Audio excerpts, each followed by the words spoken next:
Today we're going to talk about all of the side hustles I've ever done, which ones I'm still doing now, and the ones I would recommend if you are looking for a side hustle. So I have been on quite the journey. Ever since I graduated college, I've pretty much always had a side hustle. I want to say I made it like less than 6 months after getting my first real job out of college before I ended up getting some sort of side income to supplement that. And since then, I just haven't stopped. I've had a consistent side hustle ever since I started working at 22 and I'm 27 now. So as you can imagine, there has been quite the array of things that I've tried over 5 years, and today we're just going to go through them. So if you are thinking about starting a side hustle, you're looking for ideas, and you want someone to actually tell you from experience, then watch this video. So let's just get right into it.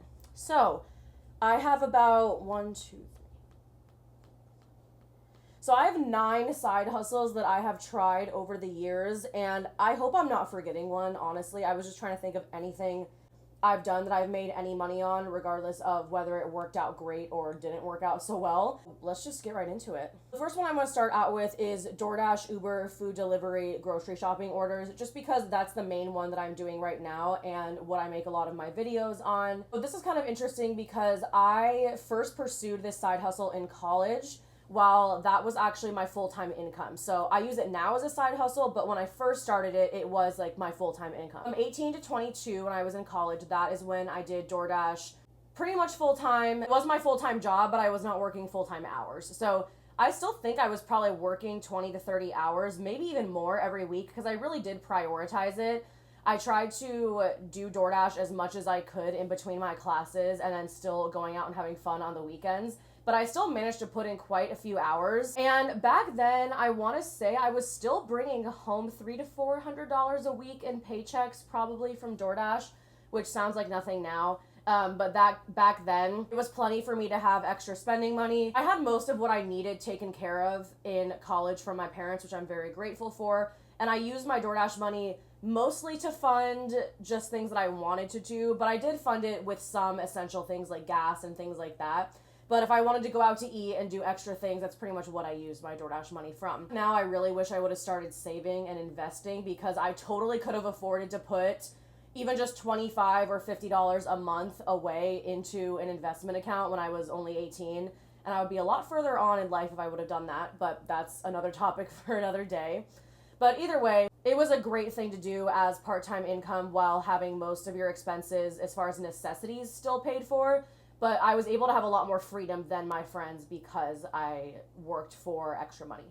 And now I am still doing DoorDash and Uber as a side hustle, and I do prioritize it pretty highly. Right now it's my main earning side hustle. Now I'm making between $1,000 and $3,500 a month from DoorDash, which is great side hustle income. I'm really happy with it. It's great if you already have a full-time job and you just want to use your side hustle income for whatever it is. I know everyone has different goals. Some people need it to fund their necessities because they can't pay for that with their full-time job. It's great for that. It's great for using just as a savings mechanism, so purely just using that money for savings. If you just have a short or a long-term goal that just isn't going to get hit with your only main income, that's pretty much what I'm using it for. Expedite the process of my savings goals.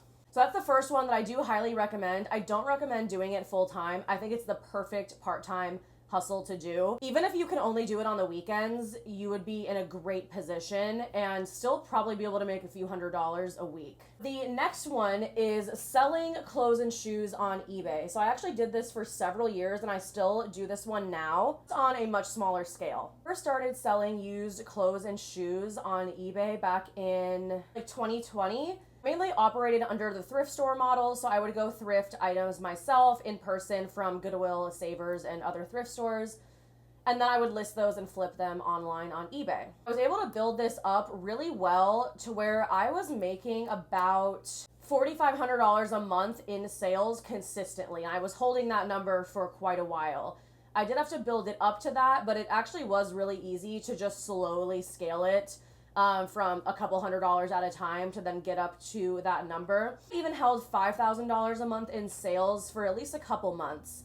And I was operating at pretty much a 50% profit margin every month. Some months I would be closer to like 45% margin, and some months I would be at like 60% margin.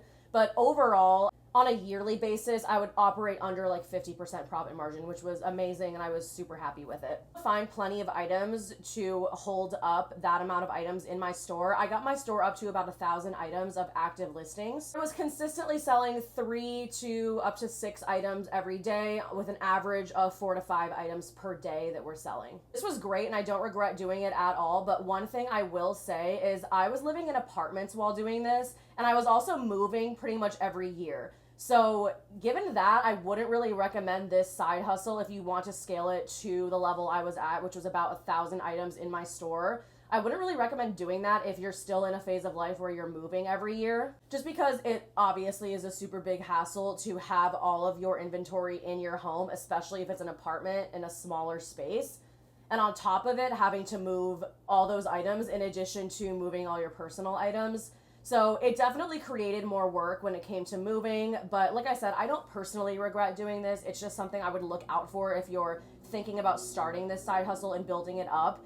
It would work way better for someone who has a more established life in the sense of where they're living and are not planning on moving every year, which I think most people probably don't. One thing I will say that some apartments do offer storage units on site, and that's something that totally saved me when I was moving my items. I used to house all of my items in my home, so a lot of the closet storage in my personal closet was taken up by eBay bins, which again, not really the ideal situation.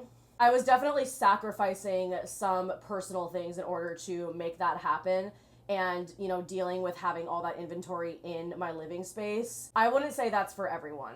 At my previous apartment and at the current apartment I'm in now, I did have a storage unit that was on site on my building's property, so it was super convenient to just go to my storage unit whenever items would sell, grab them, ship them, and then obviously store the items there so they were no longer in my personal space, and that made life a lot easier. And it was a lot better for just my mental health because I don't like having a lot of clutter, and I was very much over it.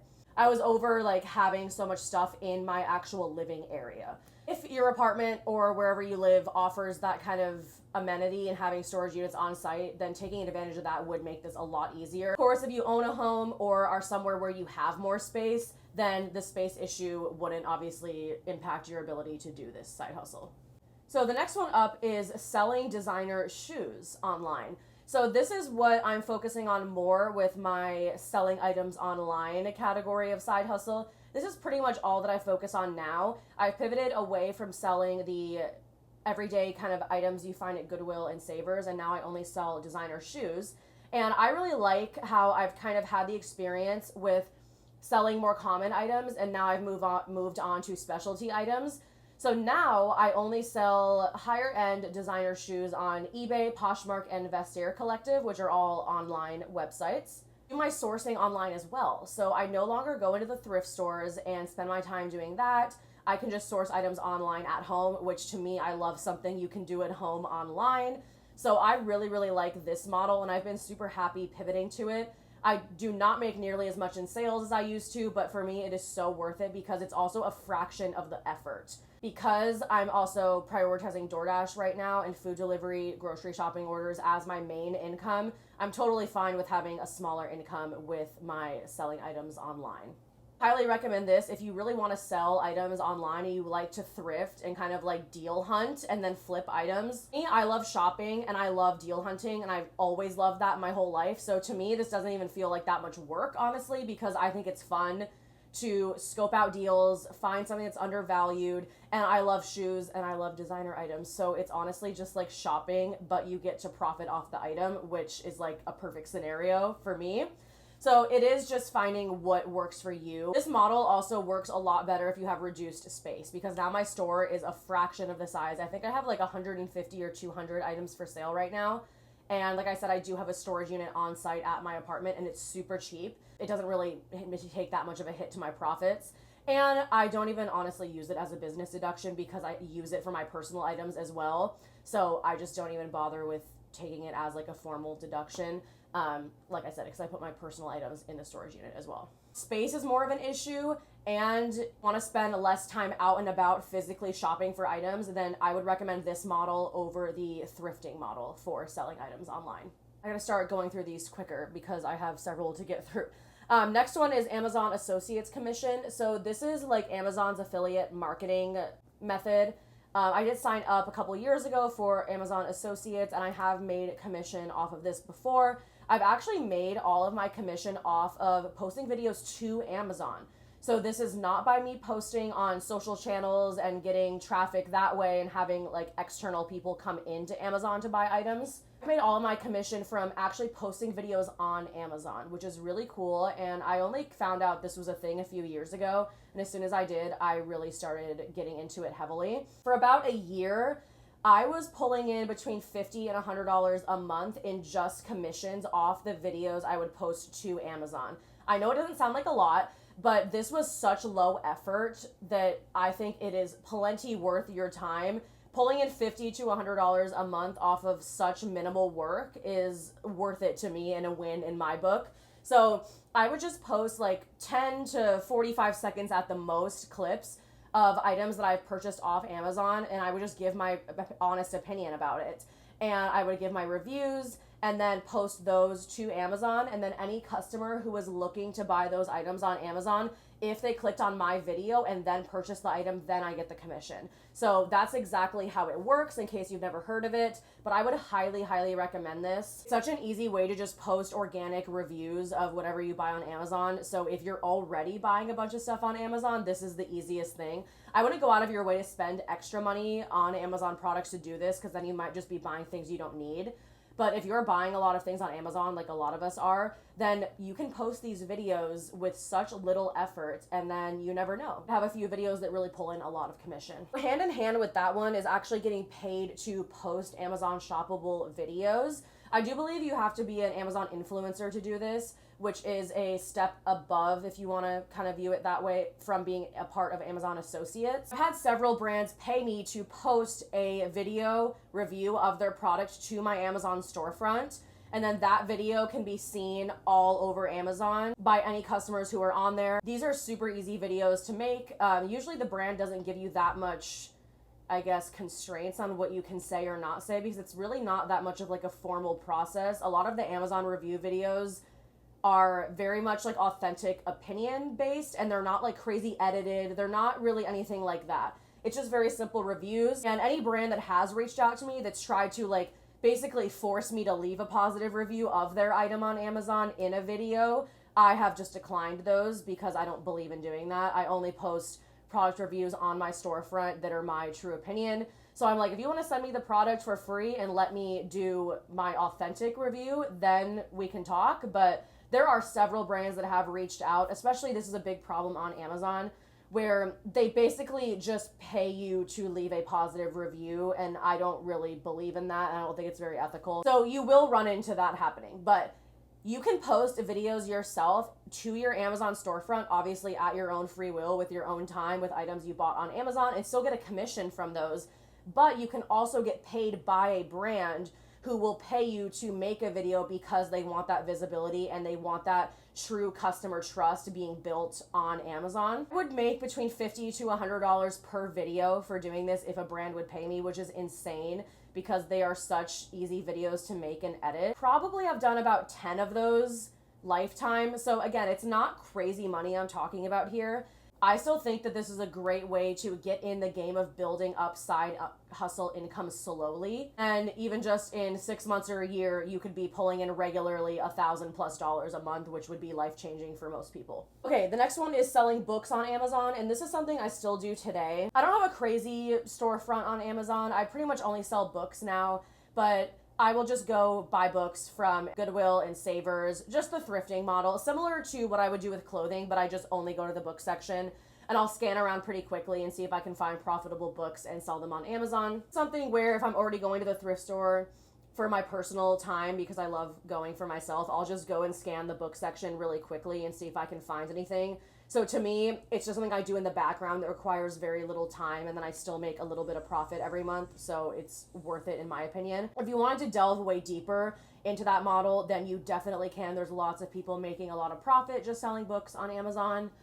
They are great sellers. I've had several book sales, and it has been profitable for me. The only thing with this is you do have to get used to sending items into Amazon, and it's honestly kind of a pain. And it's really annoying to get used to having to like follow their policies, and there's a lot more logistical work that goes into this than, for example, selling on eBay, because you have a lot more control over what you're doing. Where with Amazon, you of course have to abide by their policies and the way they want you to ship items and send it into them, and it does require a little bit more education up front. But once you get used to it, it is really easy to send things in. So I'll send books in every month, usually only a few every month. And actually, I do normally wait until I have at least like 10 books to send at once. I don't bother sending like less than that because I want to do like one big shipment. So even if I don't end up sending in one shipment every month, I'll wait until I have at least 10 books and then send those off. It just optimizes things for the shipping cost. So I've sold many books on Amazon for a profit, so I would recommend this. I haven't delved super deep into it. Like I said, I've never prioritized this, so I've only done it on a small scale, but I would still recommend it, and it has worked out for me. So next one is Fiverr writing cosmetic formulas. So in the past, I have written cosmetic formulas for customers looking for people on Fiverr to help them with like whatever cosmetic they want to make. Is what my day job is I'm a formulations chemist, so I make cosmetic formulas. So all of those like skincare products, body care products, lotions, all that kind of stuff, I write the formulas for those. So there have been small businesses or people just kind of selling products on a very low, small scale that have messaged me through Fiverr and said, hey, like I want to make this product, can you write a formula for it? And they'll just give me an idea of what they want, and then I'll write a formula for them. And then I'll just get a one-time payment for doing those. So I've done several of those in the past. It's been a great way to make a little bit of additional income based on the things I already know with my day job. Making UGC videos. So I have made a few UGC videos from clients I've gotten off Upwork. I've just done a job posting saying that I will make UGC videos, and I've gotten several clients off of there that pay about $100 per video. And again, it's really not that much work to make one video. There's people that charge a lot more than that to make a lot higher quality UGC videos that are very research backed, and it's like their entire job and their entire focus. That's different.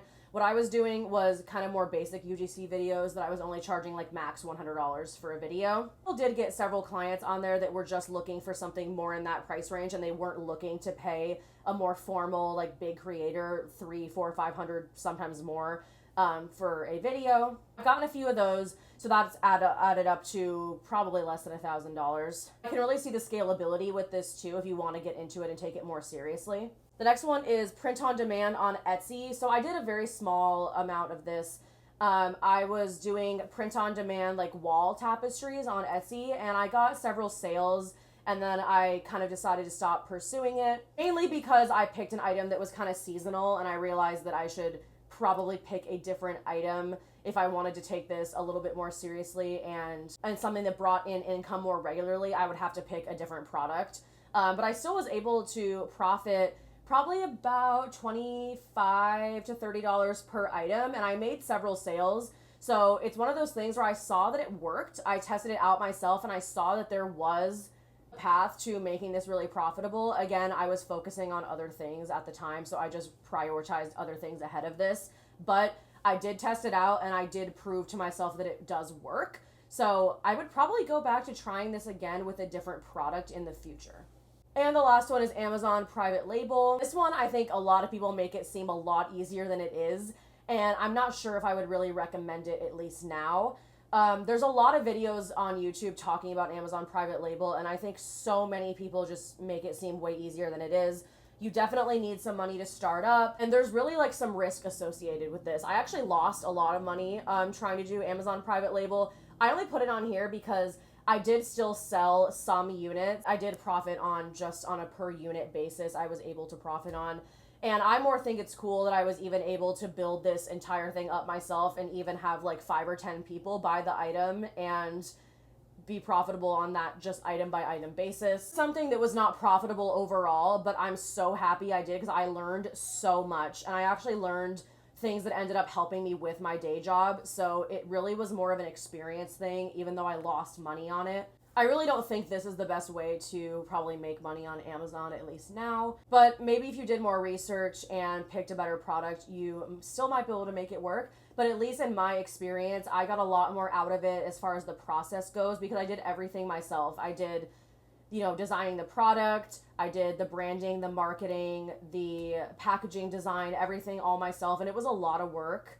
And it was really cool to work on something that meant that much to me, and also just gain experiences in other realms that I had no idea how to do. So I gained a lot more new skills that did already end up helping me in the future, even though it ended up not being profitable. So I don't regret doing it. As far as starting a new side hustle, I think this is more advanced, and I probably would not start out with Amazon private label if I were to start something else again today. But those are all of the side hustles that I have pursued in the last 5 years since I graduated college. And there are a few that I'm still doing today and a few that were just good for the time being. But I hope this helped you kind of get an insight onto side hustles that you can start from someone who has actually had experience doing all of these. And maybe it helps you pick one you might want to start today. In case you're interested in any of my DoorDash videos, I will put the links up here to some of my recent videos. Majority of these from this list are all great ideas to start.